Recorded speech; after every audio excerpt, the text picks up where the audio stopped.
Artritis reumatoide en Harrison. Mapas conceptuales. La tasa de prevalencia en el mundo.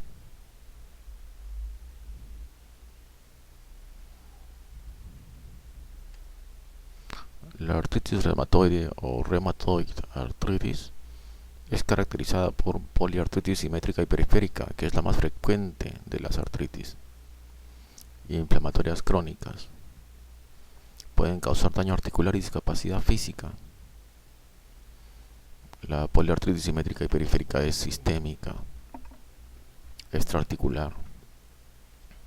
Por ejemplo, causa fatiga, nódulos subcutáneos y afectación pulmonar, pericarditis, neuropatía periférica, vasculitis y anomalías hematológicas. Para diagnóstico y pronóstico se usan los anticuerpos séricos contra péptidos citrulinados cíclicos anti-CSP. Significa Antibodies to Cyclic Citrulinated Peptides. Ecografía y resonancia para evaluar la inflamación y la destrucción. Y también hay nuevos genes. La clínica entre 25 y 55 años mayormente se presenta y se estabiliza disminuyendo hacia los 75 años. Los síntomas es por inflamación articular de tendones y bolsas sinoviales. La rigidez matinal, mayormente más de una hora, que desaparece con actividad física empezando por manos y pies. Puede ser monoarticular, oligoarticular, o sea, 4 articulaciones o menos, o poliarticular, más de 5 articulaciones, con distribución simétrica en ambos lados igual. Luego hallaremos el factor reumatoide, discapacidad física y los anticuerpos anticitrulina. Las articulaciones más afectadas son las metacarpofalángicas, las interfalángicas proximales, las interfalángicas distales. Estas mayormente se presentan porque hay una osteoartritis concomitante, porque mayormente la artritis reumatoide no afecta a las interfalángicas distales. La discapacidad física. ¿Por qué? El signo definitorio es tenosinovitis de tendones flexores. Daño de los tendones, cápsula articular y otras. Por eso es que las deformaciones crónicas irreversibles como desviación cubital es consecuencia de la subluxación de las articulaciones metacarpofalángicas, estas. O cuello de ciste. Rara vez afecta a la columna, a diferencia de la espondiloartritis. También puede afectar la articulación temporomandibular. Las rodillas y hombros son afectados luego de años. La hiperextensión de la articulación infalángica distal, interfalángica distal, se denomina deformidad en botonero. Aquí hay una doblez. Movimiento de teclado de piano también es cuando hay una afectación de radio cubital. Anomalía atlantoaxoidea en el cuello, en la nuca, ocasiona disfunción neurológica por la salida de los nervios. Pie plano valgo, deformidad en Z, que es hiperextensión de la primera articulación interfalángica, similar a lo que es el botonero. Ahí está.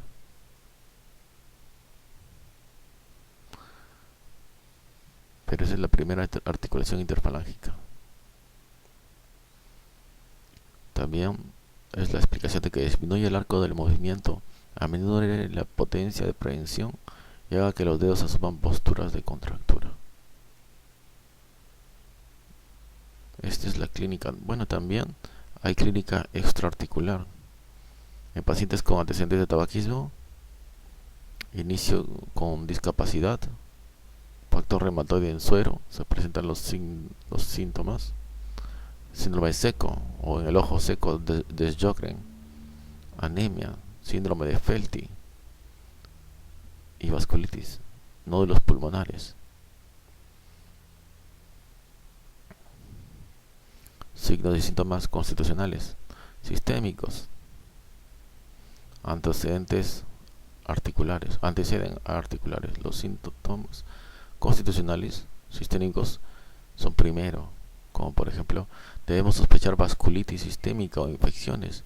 Hay fatiga, malestar general, caquexia, fiebre más de 38. Nódulos subcutáneos. En 30-40% de los pacientes quienes tienen intensa patología, factor reumatoide y erosiones, tienen consistencia, son firmes y no son dolorosos. Aparecen adheridos al periósteo, a tendones o bolsas sinoviales y aparecen en zonas del esqueleto sometidas a traumatismo o irritación repetitiva, como antebrazo, prominencias sacras y tendón de Aquiles. Pulmonares en pleuras, síntomas de dolor pleurítico y disnea y también frote pleural y derrame, con exudado, tos seca y disnea. El diagnóstico con tomografía computarizada de alta resolución. Veremos nódulos solitarios o múltiples. Cardíacas, más frecuente pericárdicas. Es subclínica o detectada mediante resonancia magnética. Veremos nódulos y sustancia amiloide. También valvulopatía mitral. Hematológicas, anemia, que puede ser normocítica y normocrómica. Su gravedad está relacionada con trombocitosis, velocidad de sedimentación elevada, PCR, proteína reactiva C, inflamación. Síndrome de Felty es neutropenia, esplenomegalia y artritis reumatoide nodular. Leucemia, TLGL,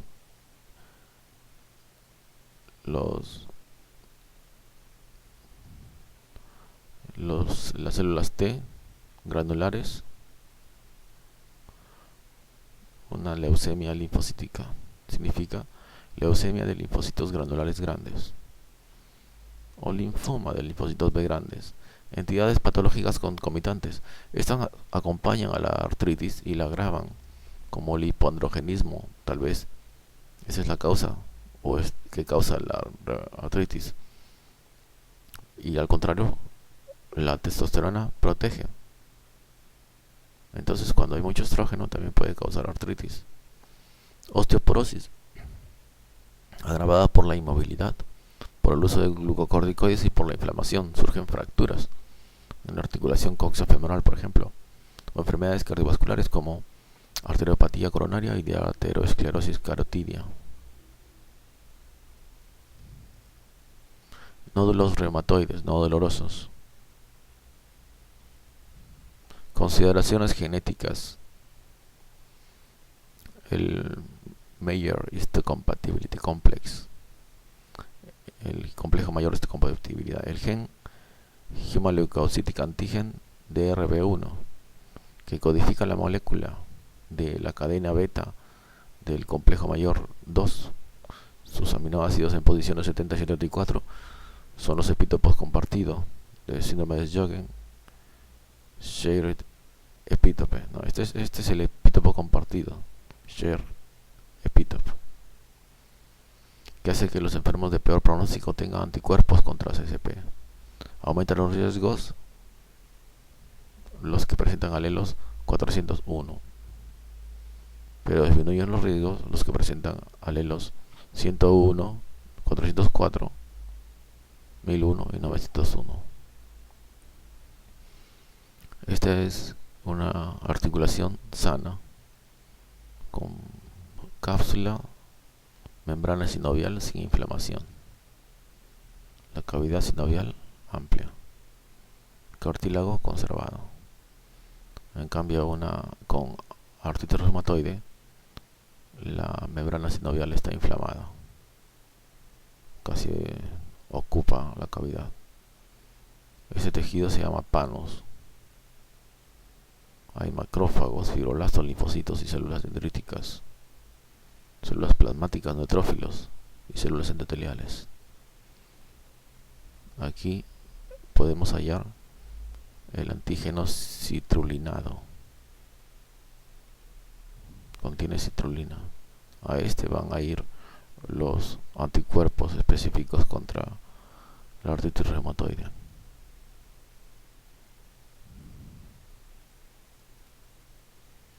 en el estudio patológico, histopatológico, son afectados la sinovia, que prolifera. Ahí se une y se insertan en regiones periósticas cercanas al cartílago, como habíamos visto antes. Esta es la sinovial, que va a proliferar, y en esta zona que se une cerca al cartílago, va a incrementarse, establecerse el panos. Tiene dos tipos de sinoviocitos, A y B. Los A derivados de los macrófagos, o sea, los sinoviocitos han sido primero macrófagos, los A, y los B de fibroblastos, que producen colágeno, fibronectina, ¿no? ¿Y para qué necesitamos tanto acá? Es la proliferación del tejido. Colágeno, fibronectina, laminina y matriz. Y bajo la capa de revestimiento, vasos sanguíneos y mononucleares. Esa es la sinovia que prolifera. El líquido sinovial contiene hialurono y lubricina. El panos patológico es tejido fibrovascular reactivo a la granulación.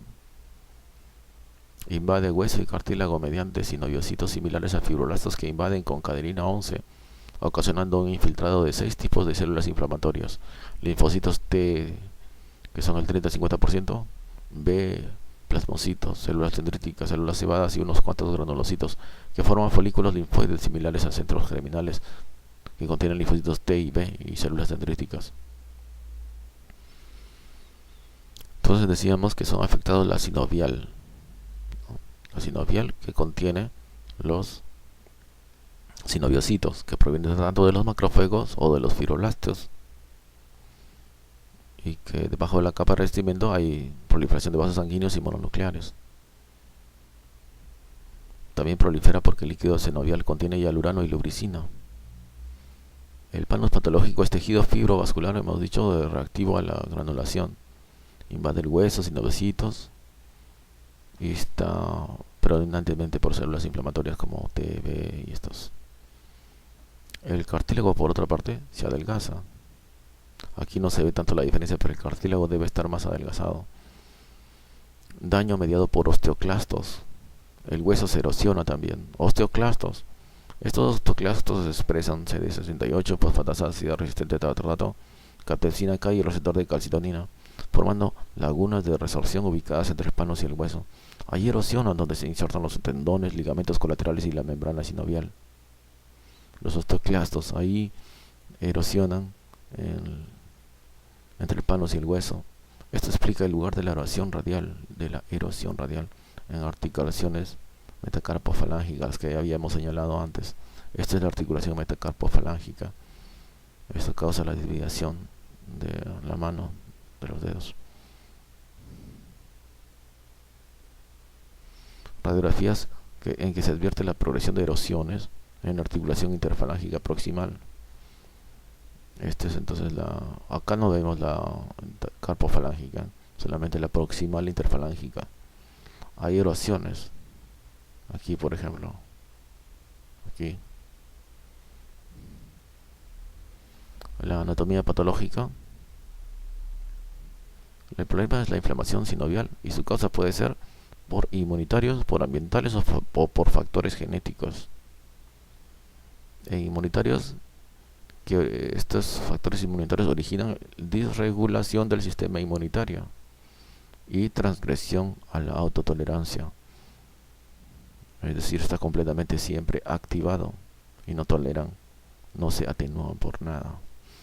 Por ejemplo, no se atenúa, esta es la etapa más temprana por sus anticuerpos reumatoide factores y CCP que marcan a los productos de la enzima PAD14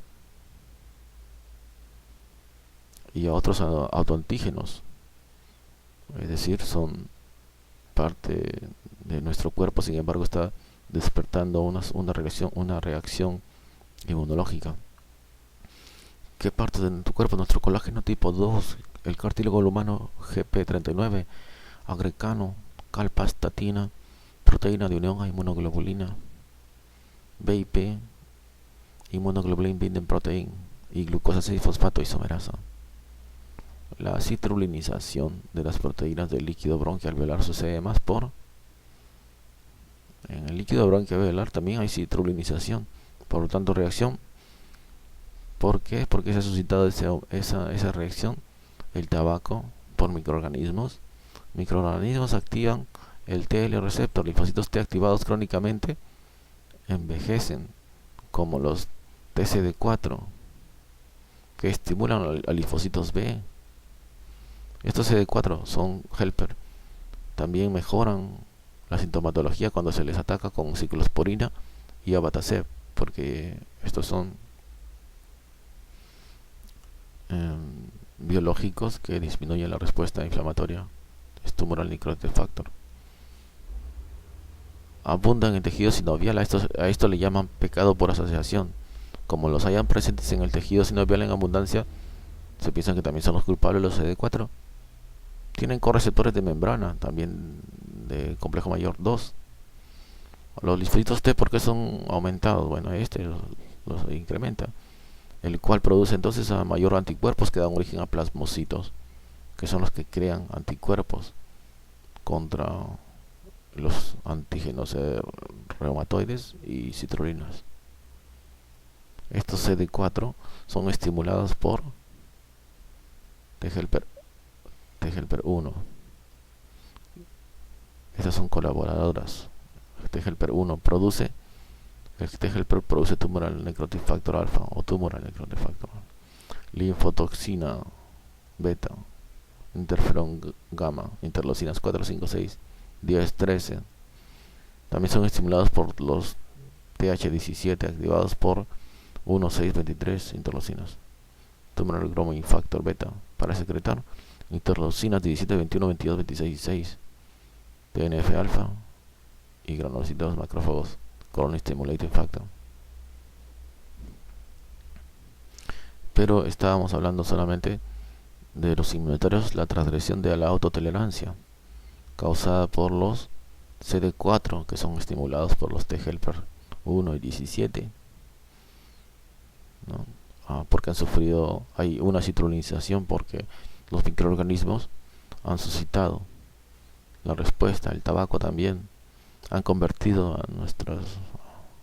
a los componentes de nuestro organismo en autoantígenos.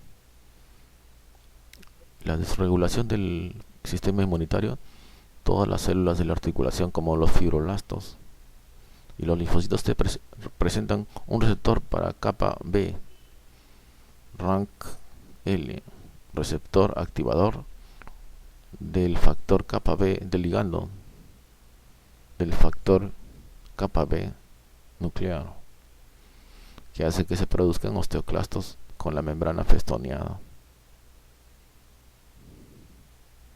que producen catepsina K, que degrada la matriz ósea. Primero son proosteoclastos policariones. Esta inflamación entonces causada ya sea por ambas vías, disminución de la osteogénesis, porque el tumoral necrotic factor alfa activa a DICOP de KK1, que inhibe la vía WNT, cuyo rol es estimular la diferenciación de osteoblastos y formación de hueso. Eso ha sido un resumen. El resumen es un poco más extenso. Mecanismos fisiopatológicos de la inflamación y la destrucción articular. La predisposición genética junto con factores del entorno puede inducir la aparición de artritis reumatoide con activación ulterior de linfocitos T de la membrana sinovial.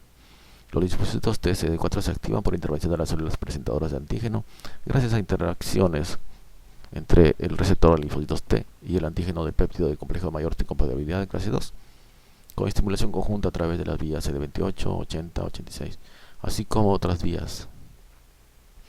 En teoría, señal 1 y señal 2.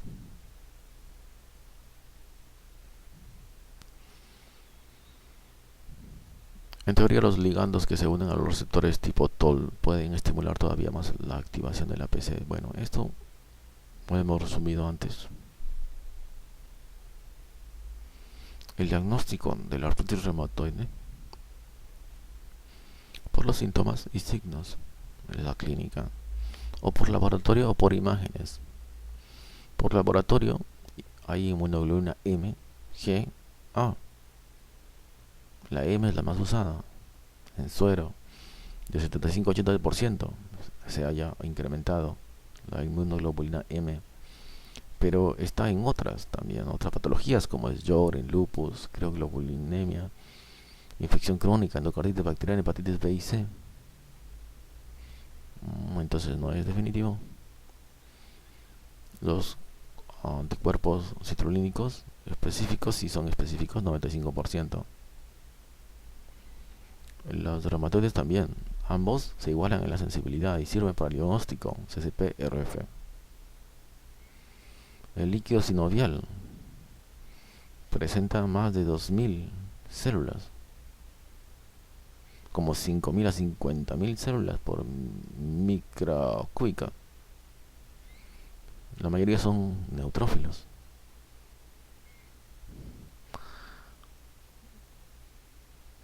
Las asociaciones americanas y europeas crearon criterios de clasificación con el fin de si va a ser útil para ellos los fármacos modificadores de la enfermedad. La artritis es cuando de 0 a 10 puntos. Bueno, la puntuación tiene que ser mayor de 6 para que sea diagnóstico. Hay nuevos criterios que dicen que tiene que haber positividad a anticuerpos citrulínicos y que no es definitivo los hallazgos radiológicos porque los daños no se presentan en los primeros días, en los primeros meses. ¿Cuáles son las imágenes? Radiológicos. El problema es que no se ven los detalles del cartílago. Es el más usado y detecta la inicial osteopenia yuxtaarticular.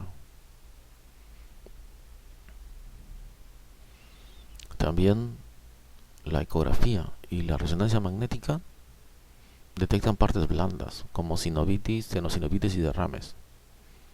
Bueno, con estas ecoresonancia y radiografía vamos a ver que luego habrá edema de partes blandas, menor espacio articular, erosiones subcondrales en las metacarpofalángicas y las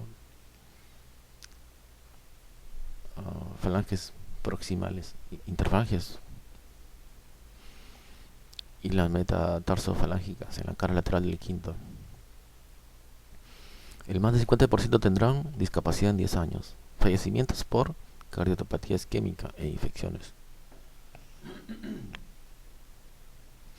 Ya estamos terminando, faltan 2 nada más. Criterios de clasificación de la artritis reumatoide. Afectación de articulaciones, análisis serológicos reactivos de fase aguda, como proteína C reactiva, velocidad de eritrosedimentación normales o anormales, o la duración de los síntomas, de menos de 6 semanas o más de 6 semanas.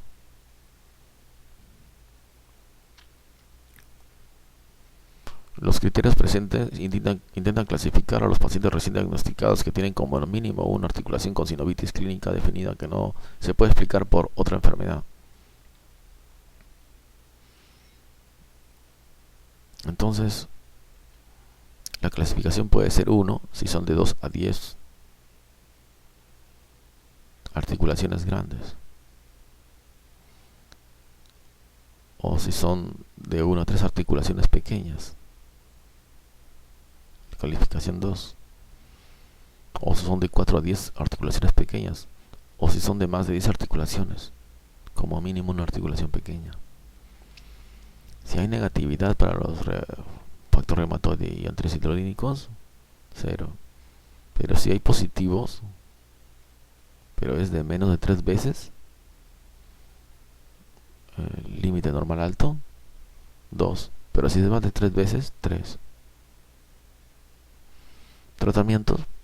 Tratar según el grado de inflamación. Se incluyen en los últimos años estos tratamientos. Vamos a ver según el grado de inflamación, el índice de la ACR de mejoría de 20, 50 y 70%, que valora número de articulaciones afectadas, intensidad de la enfermedad, escala del dolor, factores reactantes de fase aguda y si dura más de 6 semanas. Podemos tratar con metotrexato y biológicos, pero todos los fármacos los agrupamos en categorías generales. Los no esteroides, los AINES, usarlos como adyuvantes, notar la eficacia en cada persona, vigilar los RAMs. Glucocorticoides, en primera, pero luego ya se va a usar metotrexato. Bueno, se utiliza 5 a 10 miligramos al día de prednisona, o podemos llegar hasta inyección intraarticular como acetónido de triamcinolona. Los fármacos modificadores de la enfermedad a veces pueden utilizarlos solamente uno, como el metotrexato, aunque sus efectos tardan semanas o meses en manifestarse. Otros son hidrocloroquina. Hidrocloroquina no evita la erosión, por eso algunos no lo consideran fármaco modificador. No evita la erosión. La sulfasalacina sí evita la erosión. Los inhibidores de la calcineurina, como ciclosporina. Los inhibidores de fibroblastos, como sales de oro y penicilamina. Leflunomida, que puede ser inhibidor de la síntesis de pirimidina, o puede ser usada sola o con metotrexato. Y antibióticos como minoxiclina. El efecto del metotrexato es que las células liberen adenosina. Esto es efecto antiinflamatorio. Los modificadores biológicos actúan sobre citocinas y moléculas de superficie celular, como antagonistas de receptores interleucina 1, como anakinra, abatacept, rituximab, tocilizumab, ustekinumab, o inhibidores de la tumoral necrotic factor alfa, como anticuerpos monoclonales, infliximab, son murinos humanos, o sea, fabricados en las células murinas. Adalimumab, sintetizados, clonados, transgenizados. Adalimumab y el golimumab humano. Certolizumab pegol, humano específico de TNF-alfa. Etanercept, receptor 2. Efectos secundarios pueden suscitar una infección micótica o exacerbación de la tuberculosis.